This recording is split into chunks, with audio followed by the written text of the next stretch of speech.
All right, welcome to our award ceremony for the winners of the California Supreme Court Historical Society's Selma Moidel Smith Student Writing Competition.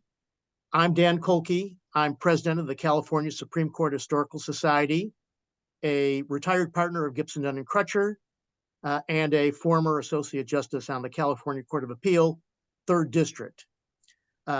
Before we congratulate our three winners, let me introduce the dignitaries who are with us today, and let me start with the Chief Justice of the state of California. Chief Justice Patricia Guerrero was appointed to the California Supreme Court by Governor Newsom in 2022 as an associate justice, and very quickly was then appointed by the governor as Chief Justice. She was confirmed by the voters in November of 2022 and began her duties as Chief Justice of the state of California in January of 2023, becoming the first Latina Chief Justice of the California Supreme Court. Now, she is the child of Mexican immigrants, and her career has been nothing less than meteoric. From those humble beginnings, she received her BA at UC Berkeley, her law degree from Stanford Law School, and after graduation from Stanford, she was hired by the very prestigious California law firm Latham & Watkins. In 2002, she was hired by the U.S. Attorney's Office for the Southern District of California. She served there 2 years, returning to Latham & Watkins, where she was promoted to partner in 2006. Only 7 years later, she was appointed by Governor Jerry Brown to the San Diego County Superior Court. 4 years later, he appointed her to the California Court of Appeal for the 4th Appellate District. And it took her this time 5 years to be appointed to the California Supreme Court. So I don't know what happened, Chief. You slowed down that progress, but an incredible career. And as I said, now the Chief Justice of the state of California. The other jurist with us today is retired Justice George Nicholson.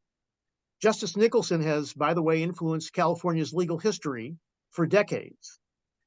He served 8 years as a deputy district attorney. He actually originated and created the California District Attorneys Association and became its executive director. He served as a special assistant and later a senior assistant attorney general with the California Department of Justice from 1979 to 1983, at which point the governor of California, George Duke Majan, appointed him as deputy director of special projects for the governor. And then over a 4-year period, starting in 1987, he was appointed to the municipal court, the Sacramento County Superior Court, and then the California Court of Appeal 3rd District, where he and I got to know each other.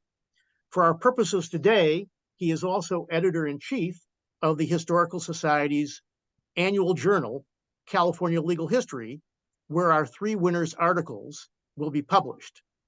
Finally, I'd like to introduce the co-chairs of the Society's Selma Moidel Smith Writing Competition, Professors Laura Coleman and Sarah Berenger-Gordon, both of whom, by the way, served as our distinguished jurists in judging the student papers in our competition. Professor Coleman also has an amazing career. She received her JD from UCLA Law School and her PhD from Yale, and she's currently the distinguished research professor in the history department of UC Santa Barbara. She's written widely on history, ranging from an excellent biography on Abe Fortas to a book on FDR's court packing fight to the making of the contemporary U.S. Supreme Court. And our other jurist for purposes of the writing competition and co-chair of the Society's writing competition, Sarah Berenger-Gordon, is no less credentialed. She's a Yale Law graduate. She received her PhD from Princeton. She's the Arlen M. Adams Professor Emeritus of Constitutional Law at Penn Carey Law. She is also past president of the American Society of Legal History and she serves as co-editor of Studies in Legal History. At this point, I'd like to give the floor to the Chief Justice to congratulate our winners. So, Chief Justice, the floor is yours. Thank you so much, Justice Kolke. It's a great pleasure and a privilege to congratulate these bright young minds of the future who have been judged by our very distinguished professors for these awards. Our first place winner, which is entitled to a $5,000 prize, is Kyle DeLand, who is presently at UC Berkeley Law School. His article was The End of Free Land, the Commodification of Siskel Ranch, and the Liberalization of American Colonial Policy. This article investigates the free versus cheap land policies of 19th century California. Kyle, congratulations to you. If you could please take 5 minutes to tell us about yourself and summarize the conclusions of your article. Absolutely. Thank you for your kind words, and thank you everybody who participated. It's an honor to be recognized by one's peers, and in this case, some people who are sort of outside the little legal academia world. So my article is basically about the process by which nature, the world, becomes property, something that you can sell internationally or mortgage or that sort of thing. And the setting for that was a U.S., or the sort of precipitating case was a U.S. Supreme Court case from 1869 called Frisbee versus Whitney. It was a case that the reasoning itself appears unremarkable. It's a property dispute. It's a question of should Frisbee own something or should Whitney own something? And there were more people involved on the Whitney side, but not important. Frisbee wins is kind of an important part of this because of who he is and some biographical details I'll talk about in a second. But it essentially limits. I tried to bribe the dog. I really did. It didn't. Really? Thank you. Oh no. The meat product bribe did not work. Okay, I will power through. Apologies for the barking. So it's a limitation of the preemption law. The preemption law was basically for settlers who or colonists who were out ahead of the survey, right? They wanted to acquire land before it was offered for sale by the United States, and there was an administrative mechanism to do that. But the main thing was you needed to improve your land, you needed to go live on it, improve it, and then you could apply to the government to get it at a set price. And the Frisbee case, its sort of jurisprudential ruling is that the state needs to give its blessing for that, which is not the most remarkable result, I think, to us, but was fairly politically explosive and I'll get to 3 themes, or threads that I pulled out of this case. So one is, this is not mentioned in the opinion, but it's a serious reversal of a case 8 years prior called U.S. versus Vallejo, also the U.S. Supreme Court case, where they created the problem that they solved in Frisbee. So in 1861, they took a look at this big landholding case about Siskel Rancho, which encompasses Vallejo and Benicia, directly north of where I am now in Oakland. And the Supreme Court in 1861 said, well, this property is void. You never owned these 100,000 acres, and thereby opened it up to anybody who wanted it, because it was presumably federal land at that point and therefore available to preemption. And hundreds of people took advantage of this, and thereby setting up this conflict. And so there's a piece of it. One thread is in law, how courts are dealing with these colonial land disputes over time. And this, what I think of as a correction of intervening in 1861 and saying, okay, we're going to rip up these title deeds, I guess good luck, to kind of the much more conservative ruling at the end, which is, okay, we're going to give your property back now because this was a mess. The other thread that I wanted to pull out, and sorry if I'm, somebody like flash something when I'm about to get within a minute of being done here. What is the role of violence in this decision? Because Frisbee, the winner of this case, comes to California as part of the Army, and he's one of the participants, and he actually reports on it to the newspapers of one of the deadliest massacres of Native people, in this case, the Pomo and the Wapo around Clear Lake, so well north of the property we're talking about.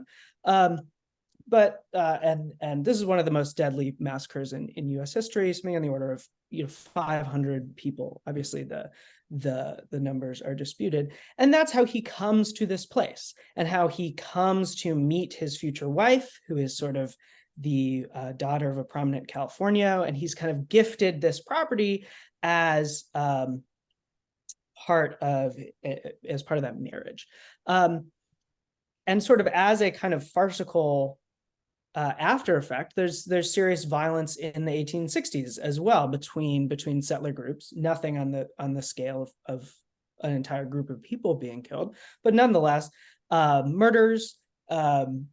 When people, especially in enforcing ejectments, right, trying to put one person on the property who is now, declared the owner. And so that was kind of thread 2 of violence. And this third thread is a little historiographical, but it's considering the general historical arc of this transition from feudal property to what is called liberal property, right? From a property that is not like personal property that has all these rules to a property regime where you can sell and freely alienate things. And I think this case is an interesting study of that because it's understood by the actors involved as a process larger than themselves. And in some ways it is, right? By the end of this period, we're talking about Frankfurt bankers who are interested in this land. It's not just the people who lived there.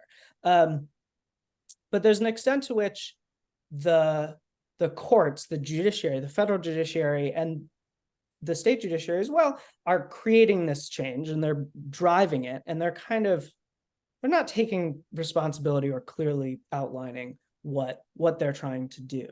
And so the article, and if people are interested, please read it, is about the change from this natural world, this world of Native Californians, to this world of all this land being owned by a corporation and kind of mortgaged to raise wheat for international commodity markets in a very short amount of time.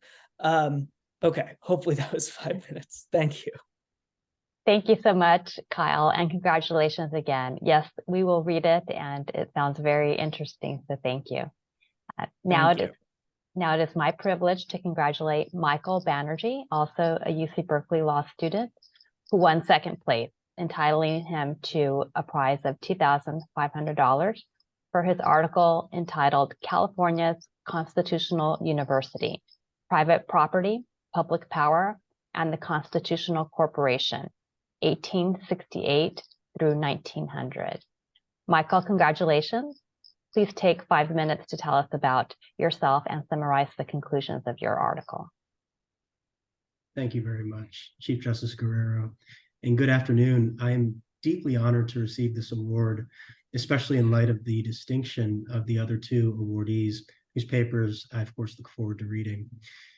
Thank you also to Justice Kolke, Justice Nicholson, Attorney Selma Moidel Smith, and the distinguished co-chairs of the prize committee. I should also thank my advisors in the Jurisprudence and Social Policy program, Professor Christopher Tomlins and Professor Dylan Penningroth. And finally, thank you to my family, and in particular to my mother, who has over the last 4 years heard much more about university legal history than anyone really ought to. As a first-year graduate student at Berkeley in the fall of 2019, I began researching the history of the university's police department. But before long, it became apparent that the power to operate the police department was part of a kaleidoscope of powers possessed by the university. Since then, the project has become ever richer in its conceptual complexity and ever deeper in its historical antecedents. The complexity and depth of the subject came into clear focus in 2022 when I returned, years after first encountering it, to a curious plaque embedded into the sidewalk at the intersection of Center Street and Oxford Street in the southwest corner of the Berkeley campus. That plaque reads, quote, University of California, property of the Regents of the University of California. Permission to enter or pass over is revocable at any time, close quote. The paper is mainly concerned with explaining what it meant for the Regents to own property in the last third of the 19th century. In doing so, however, the paper calls into question certain truisms about constitutions, corporations, and universities. One such truism is that the University of California is a public university. In a 2020 interview with the university's president, the chairman of the California Board of Regents could remark in passing, quote, obviously, we're a public university, close quote. 2 years later, in his end of the year message, the university's president would thank the members of the university for making it, quote, the best public research university system in the world, close quote. It turns out, however, that the university is the private property of the California Regents, who are non-public constitutional officers making law and leading an independent branch of California government. Proprietary government persists in 21st century California and springs, surprisingly, from the ultimate public authority, the people of California themselves. Upon further investigation, the world's foremost public university turns out not to be so obviously public after all.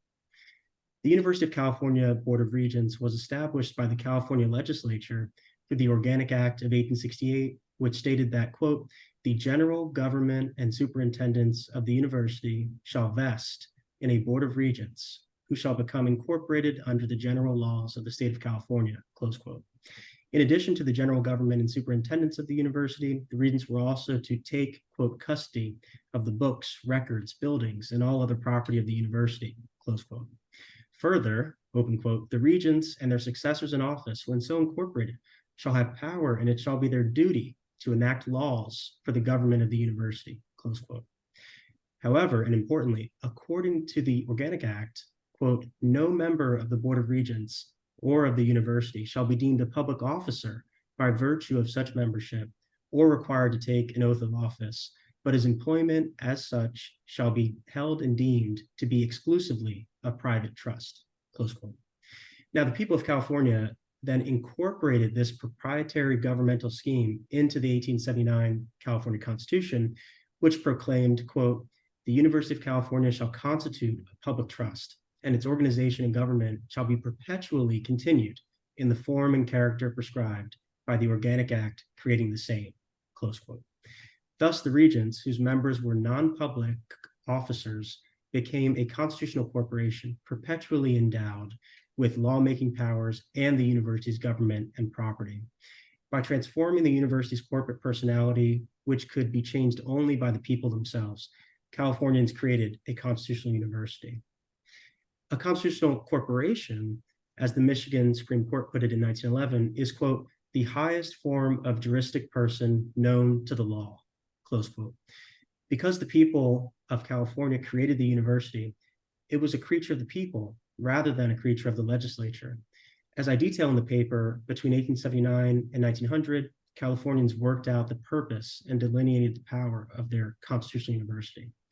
Now, the article revives the concepts of the constitutional corporation, a corporation chartered directly by the sovereign people, and the constitutional university, a university that is itself, a constitutional corporation.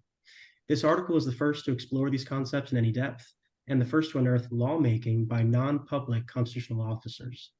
It is also the first to argue that the Constitutional University represents a world historic innovation, a novel and peculiarly American university. Historians have traditionally thought of the past as a foreign country, where things are done differently. The continued scholarly focus on federal law has inhibited our understanding of American law and its history. Indeed, one legal historian could write in the University of Chicago Law Review earlier this year that, quote, the states are highly familiar but poorly understood constitutional entities. By refocusing our attention on the constitutions of the states, along with the tribes, territories, and subdivisions thereof, we can begin to address this neglect. In the development of this constellation of constitutions is America's constitutional history. American law's present appears as foreign as its past, if one knows where to look. Thank you again. Thank you so much for that fascinating overview, and congratulations again, Michael.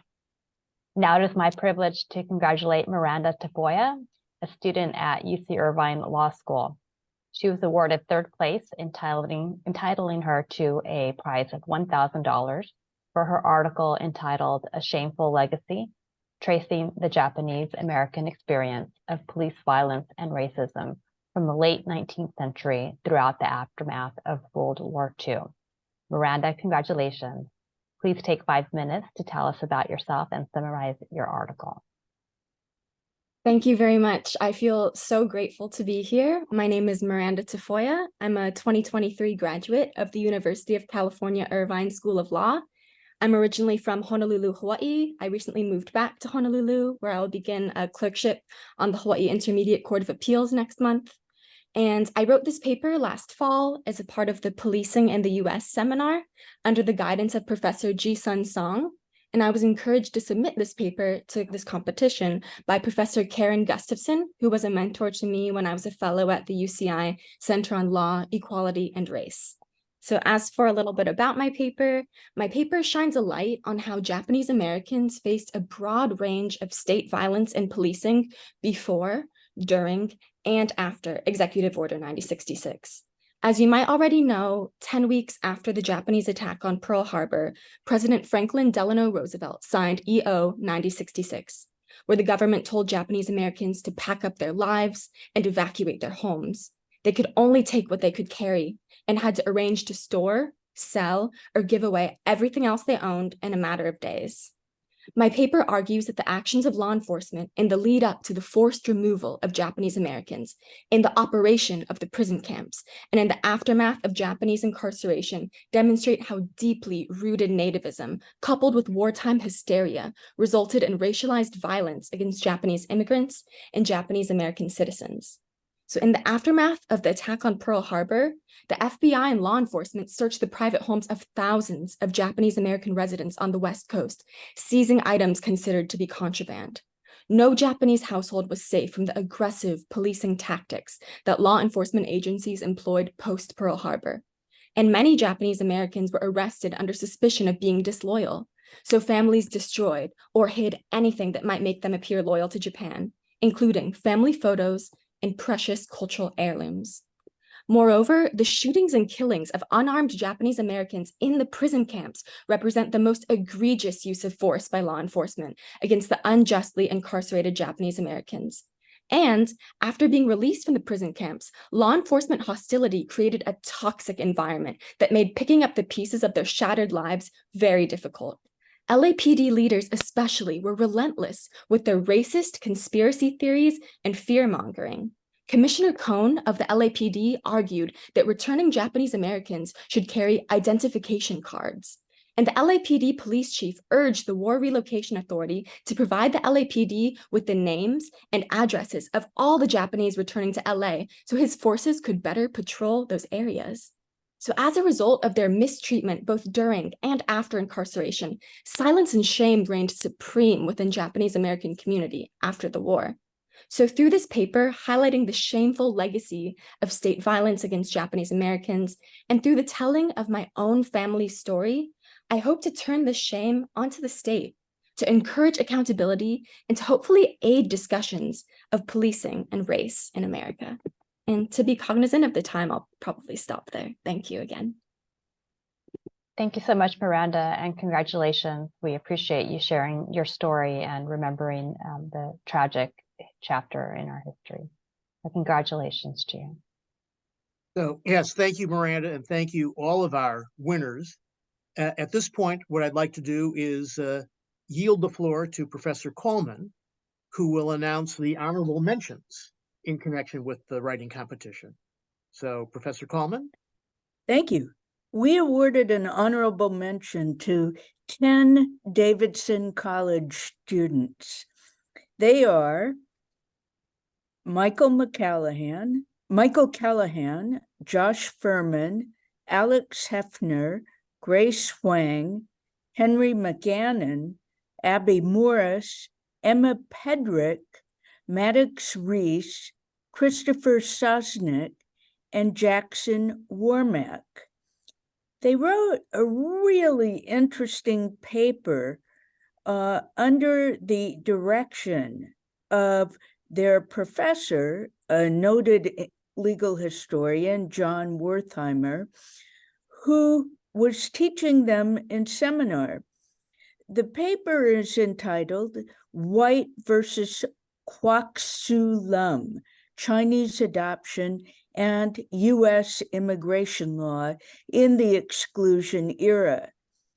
It provides a refreshing and very timely look at practices and traditions of Chinese adoption, which of course is an especially important and often misunderstood element in American immigration decisions.